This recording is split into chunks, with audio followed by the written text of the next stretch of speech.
Welcome back. I am your host once again, Yano from Chicago, and this is 101 Sports. Um, Thank you for tuning back in. If you haven't before, welcome. Hey, want to start off with something that is going on in the sports world. We got the college football playoffs. This is the first time ever that we're gonna have a 12-team college football playoff.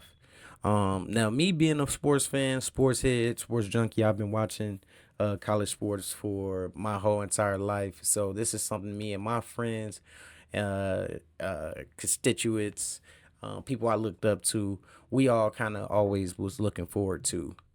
You would always end the season with just four teams. That was the typical format. You would have four playoff college football teams. So the top four ranked teams by the end of the year that will play. And typically that would be one versus four. Then you have number two team in the nation will play the number three team in the nation. That's the was the typical format. At least it's been the past format for the past 10 years. So this new college playoff football seeding of having the top 12 teams has some people upset. Some people like it. But I'm here because we had a legendary coach come out recently on game day, which is on ESPN, and they asked him what his point of view on the college football playoff system and what he thought. And I'm gonna play that for you guys. You check it out, and then I'm gonna ask you, what do you guys think about it? If we don't take strength of schedule into consideration, is there any benefit to scheduling really good teams in the future? Like, here at Alabama, we're supposed to play Notre Dame, Ohio State, Wisconsin, Florida State in the future outside the league. Well, those are great games for fans to see, and that's what I think we should be doing. In college football is creating more good inventory for great games that people are interested in. But do you enhance people wanting to do that? Where what's the athletic director going to do? He may go cancel all those games now, knowing that the SEC is tough enough. But at the same time, I do think the best teams are in the playoff, which I think is most important. And no coach should have any complaint about what his circumstance is relative to getting in the playoffs or out of the playoffs because they all control their own And what destiny and they coach all is have hinting at here opportunities and they is had some that flaws and bad pretty losses much that contributed to their what circumstance. what all So of this could these be a athletic learning directors lesson are gonna for do each and is every they're team and going every to just individual say, on hey, you those know what, we teams. gonna just get the bare minimum to get us a good seating to get in the playoffs and take it easy just to make sure we get that top 12 seed to get into the playoffs. You got a team, think about it like SMU. They went pretty much 11-1 all year long, and then they ended up losing to Clemson in the last game of the year. Went down to the end of the game. They ended up losing by a field goal, and they ended up getting their second loss of the year. Ended up being 11-12, and they ended up making the playoffs. You know, so uh, you got some fans that agree with it and some fans that don't. Let's hear from them, shall we? Go, Willie. Come on, Willie. Come on, Willie. Oh, we did not get in, Willie. Come on. No, we didn't get in. Did he get No, but seriously, on another note, all jokes aside, though, shout out to super fan, uh, Roll Tide Willie. Hey, that's your team. Roll with your team. Ride with your team. Um, so I support and salute all diehard fans. Unfortunate, you guys ain't make it to the playoffs this year, but you guys have had a lot of success over the years. So do not be mad. It just ain't your time this year, so don't be mad. But with that being said, man, it's gonna be a pretty good college playoff uh this season. That's just my opinion. I know it's gonna be a ton of games, with a lot of teams that made it and a lot of teams that didn't make it. Like we said, shout out to Willie. But we did have a big game where we had the team SMU that did knock off um or I didn't say that wouldn't say that they knocked them off, but they edged out Alabama for that last and final spot, even though they lost to Clemson in their conference championship game for the ACC conference championship. Clemson ended up beating SMU. Ended up getting they ended up getting seeded at 11 for SMU and 12 for Clemson. Um, but let's go ahead and shout out Coach Dabo Sweeney out there in them Clemson Tigers. Say shout out. I really want to salute him because he gave SMU their flowers. They were a tough opponent. They were 11-1 all season. They ended up losing their second game to Clemson. He definitely showed them their respect after the game, which contradicts what Willie Roll Tide Willie was saying. But let's hear from Coach Dabo Swinney after the game. Hey, listen, that's a playoff football team. SMU, they better be in the dang playoffs. But as you can clearly hear, man, two legendary coaches in college football with Nick Saban and Dabo Swinney definitely showing their appreciation for this format because it does give a lot of different schools a lot of opportunities and it does raise the level of competition throughout college football, which then gives, like I said, the athletes better chances at you know, getting seen, being seen, get an opportunity to play. You do got the transfer portal now, so a lot of students aren't staying in certain schools too long. You're able to, commit, decommit, hit the transfer portal middle of the year before a bowl game or whatever. Pretty much anything goes. So at this point here, in the season, um, a lot of people are upset at the outcome of the results of their season. But like Coach Nick Saban was saying, um, your performance throughout the year, whether you're a coach or player, whether you're at Alabama or you're at TCU, or if you were at Arkansas Pine Bluff, your record on who you play at the end of the year speaks for itself. Whether that's the players, the coaches, the athletic director on what they're using as far as resources, their boosters, to producing a good product on their field. And at the end of the day, their job as coaches is to get their players in the best position to succeed at the next level as long as they're in their program. And what best way to get them prepared by trying to get them prepared every day against the highest level of competition. I keep saying that word because iron sharpens iron, and I believe that. So with that being said, it's like you got a lot of teams that did not make it, but let's stop and give the teams that did make it their flowers because it's a lot of teams that were very impressive throughout the year. You've had some teams that had faced some adversity, faced injuries, and still managed to make it to where they are. For example, like Oregon, the Ducks, they ran the table. They were undefeated all year and ended up, being the number one ranked team in the country. And they get a bye through the first round of the playoffs. So they'll meet whoever wins in the quarterfinals between the Tennessee Volunteers and Ohio State Buckeyes, which that's number 9 versus number 8. Ohio State have a couple losses on their record this year. That believe they lost twice. Tennessee, they've lost twice. They're in the SEC. Ohio State's in the Big Ten.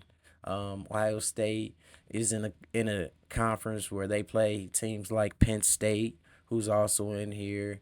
They play teams like Illinois, Indiana, Iowa, those type of teams. So they play some pretty high level competition week in and week out on their regular season schedule, and that's what Nick Saban was hinting at from a Big Ten standpoint of all of the teams in that conference. You got to think if you're Ohio State. and you got to play Notre Dame or they're in your conference, and you got to play Penn State. You got to play, Michigan, which ended up upsetting them and knocking them down potentially a few seeds, and maybe they would have ended up getting a bye. But they ended up losing to Michigan, who was out of the playoffs this year or was not in contention. But they ended up winning the national championship last year with Coach Harbaugh, who now coaches the San Diego. Oh, I apologize, the Los Angeles Chargers, and also um, he's now coaching them. But they did not have such a productive season.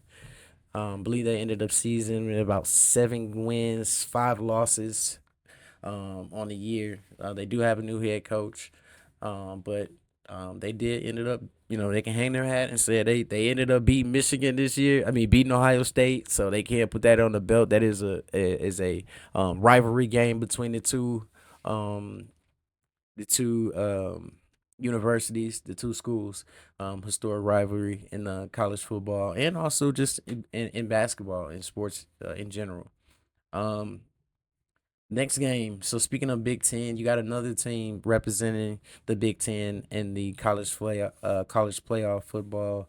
Uh, this year, you have Penn State playing SMU, the SMU Mustangs. They ended up losing to Clemson. Like I said, they were 11-1, but they get the also 11-1 Penn State Nittany Lions.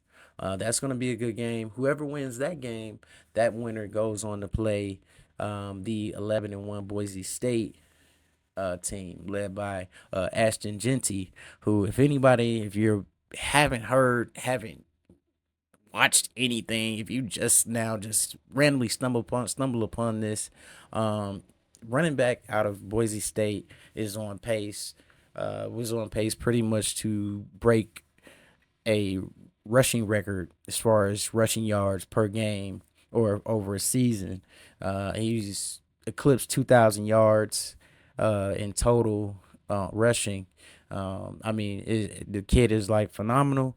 I'm not just saying that. You gotta like kind of just see it to believe it to check him out. I'll have other videos speaking about players and individuals themselves, but um, that kid itself electrifying. You gotta see him. I watched him maybe about 5 or 6 times.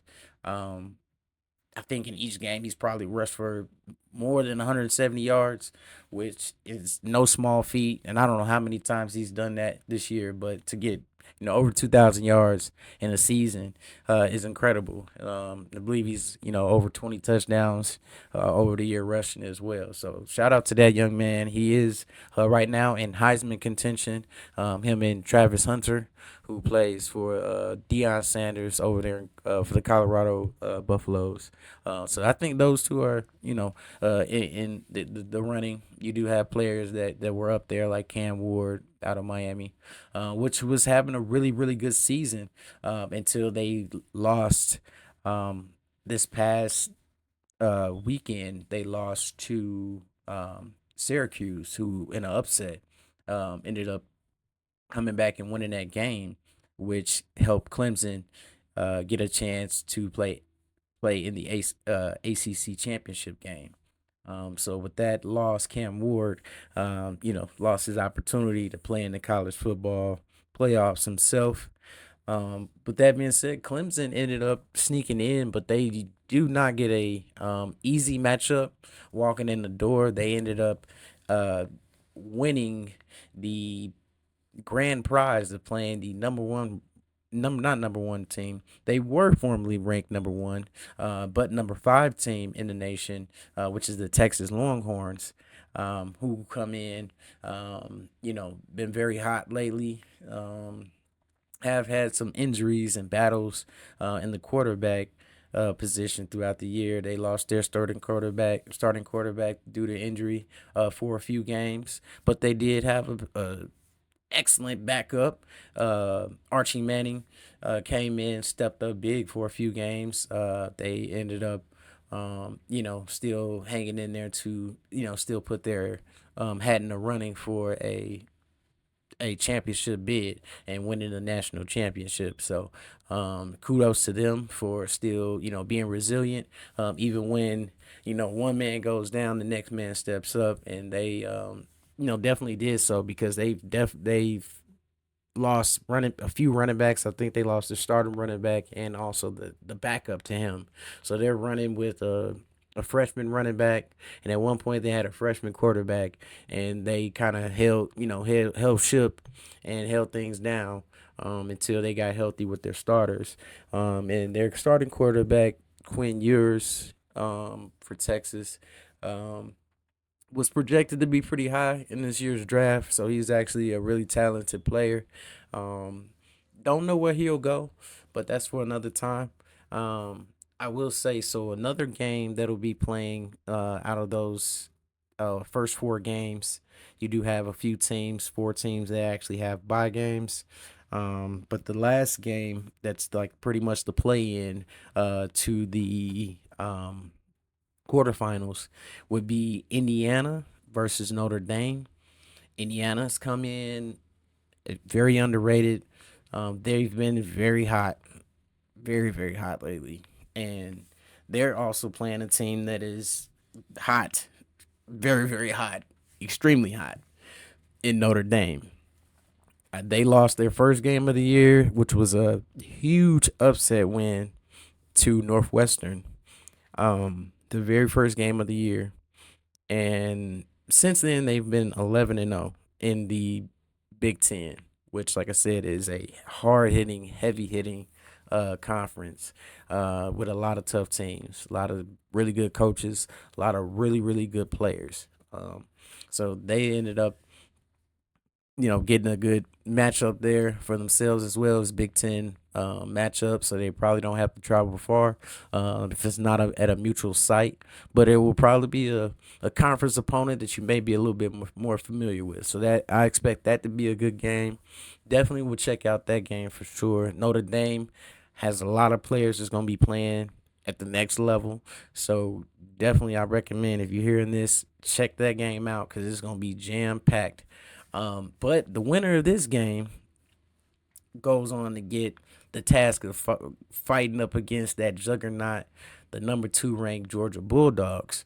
So whoever wins that game, be prepared for another dogfight right after that. It's like almost being in a hell in a cell match back in the day. It's like, okay, once you toss one person out the ring, and it's like, oh man, you turn around and guess what? It's the Undertaker. He right there, looking you dead in the face. He's right there. So whoever wins that matchup, they definitely got someone that's gonna be a formidable opponent in that second round for them.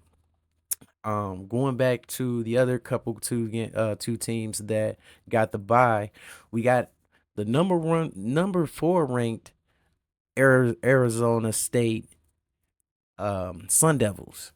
Um, and I don't know if you guys heard of their running back, and I'm not even gonna pronounce his name. I'm gonna call him Sam. Man, boy, that last game of the year to close out in their conference championship to solidify their first round bye. The guy had like 120 something yards in the first half, 2 touchdowns, and he ended up with over 170 yards rushing. I think he ended up with 2 touchdowns. He had a few catches as well. I think it was over 200 yards in total, but he had a monster game. But after the game, he declared himself the best running back in the nation, and he stood on business. He stood on straight business. Y'all can go find it, look it up. I won't drop it. Go find him. I want you to go look him up yourself. That nice. Look him up.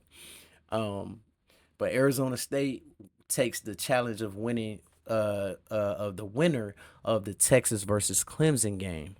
So that game itself is going to be a battle, but they get an opponent that is a non-conference team that they may not be familiar with a more than capable offense. They do have a nice offense, good quarterback. They do have some nice um um receivers as well. Their offense was pretty much moving up and down the field in their conference championship game.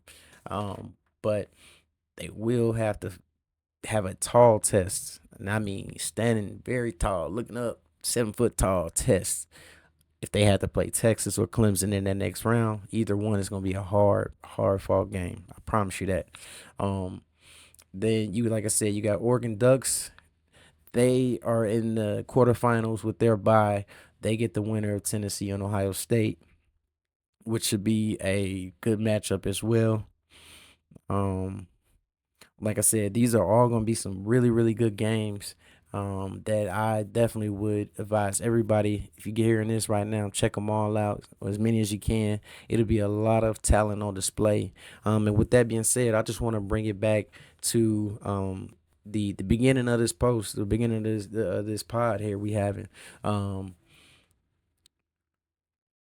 what is your opinion out there on college football in this system? You have a lot of these teams that, like I said, you have a Boise State on here, you have a SMU on here, you have Indiana on here. You have some of these schools that are non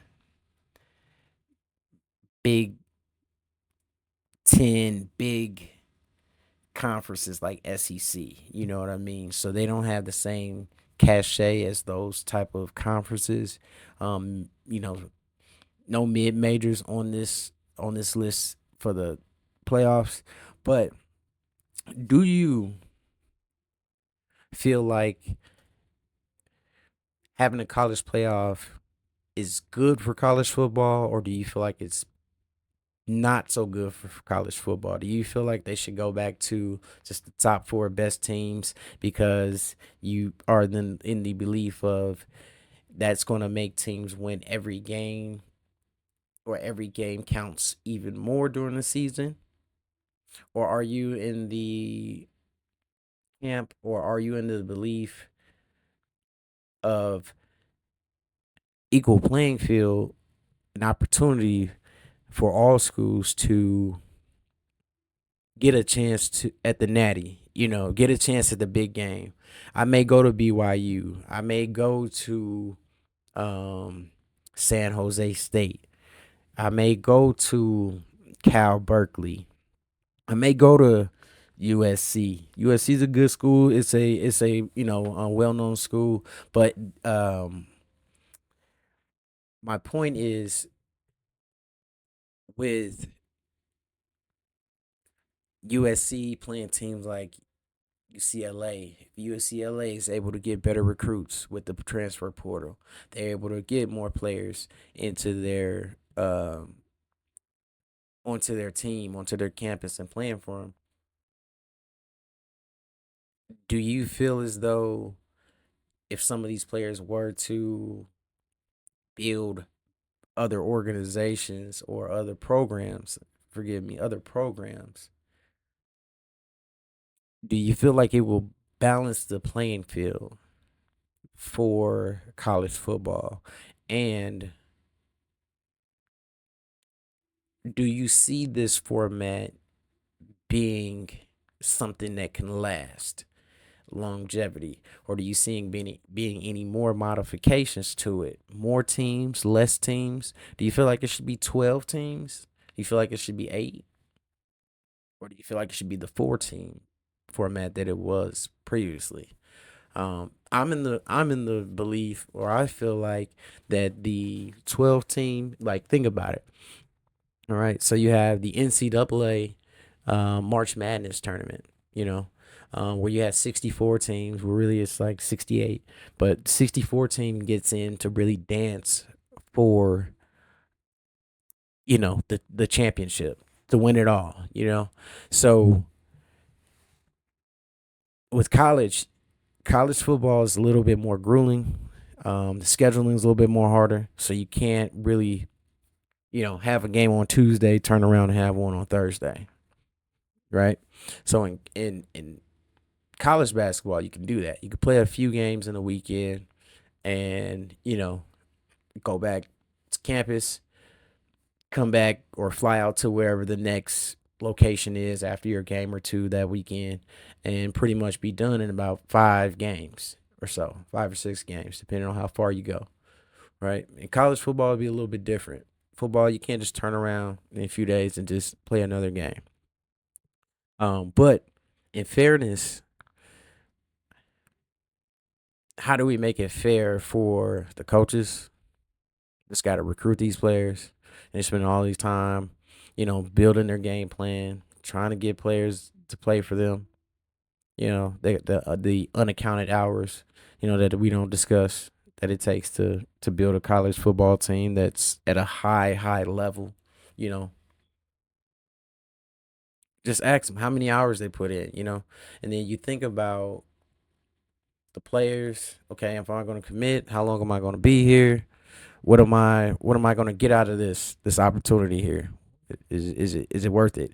And we're in the NIL era where players are receiving money to play, college football, college basketball, and etc.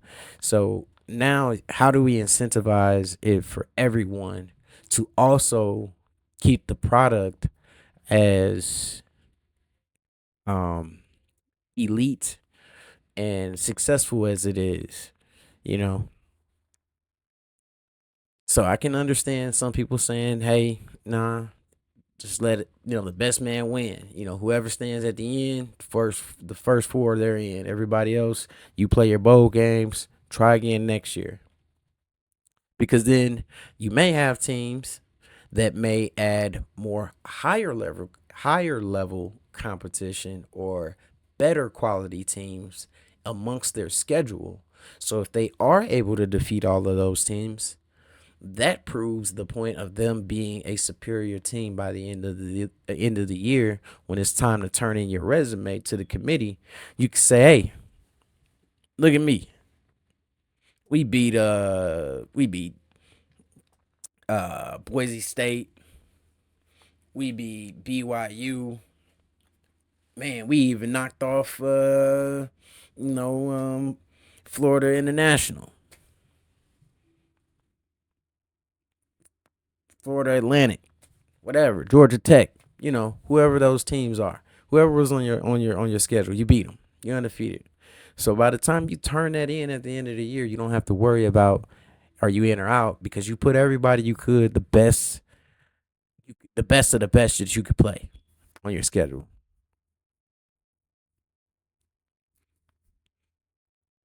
And that's what we really, you really want to preach to for like the athletes because it's going to keep the product pure as as it should be as college players because now they're getting paid. But even if they're getting paid, let's put them in the best position to succeed if things at the next level, let's give them an opportunity to make it to the next level. And not only make it, but succeed. We don't want you to just get there. We want you to succeed. Right. And so it's like if you're having all of these Division 2 teams playing or lower level teams playing, what is that going to do for them if they don't ever get a chance to play a couple people that are a little bit better on a consistent basis to really see what they have? And that helps teams as far as the NFL because now when I'm evaluating or if I'm a scout and I'm looking at these guys and they're playing all like scrubs or bums all year long, do you think I'm really want to go check out and scout that game? Nah, no, not me. I'm not checking it out. I'm not gonna watch it.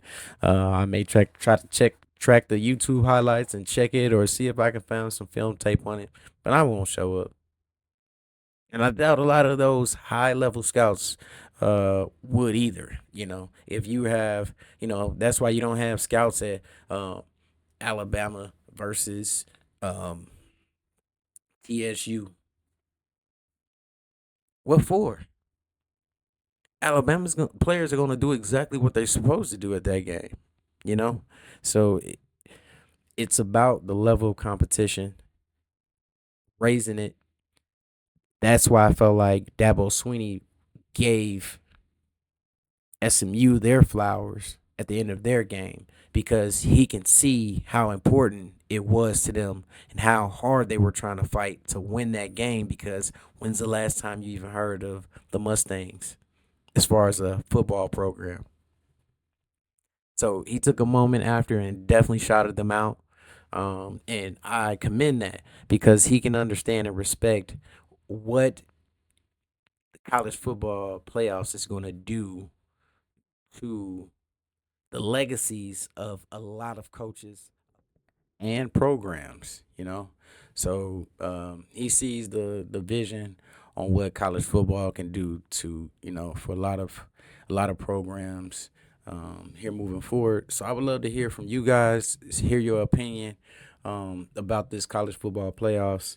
But we got some nice matchups coming up here in the next couple weekends. Some hard hitting events, hard hitting matchups. So tell me what y'all think. Tell me who you got, who you rocking with. All right, and that just wraps up our session, our little sports talk for the day. Shout out to you guys for tuning in. Once again, it is your host Yano from Chicago. Y'all be safe. Peace.